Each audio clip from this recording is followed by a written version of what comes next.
படைத்தான் இறைவன் உனையே, மலைத்தான் உடனே அவனே.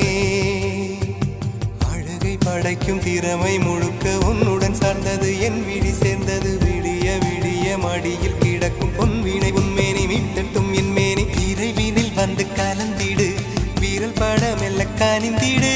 உடல் மட்டும் இங்கு கிடக்குது, உடன் வந்து நீயும் உயிர் கொடு. பல்லவன் சிற்பிகள் அன்று பண்ணிய சிற்பத்தில் ஒன்று, பெண்ணென வந்தது இன்று.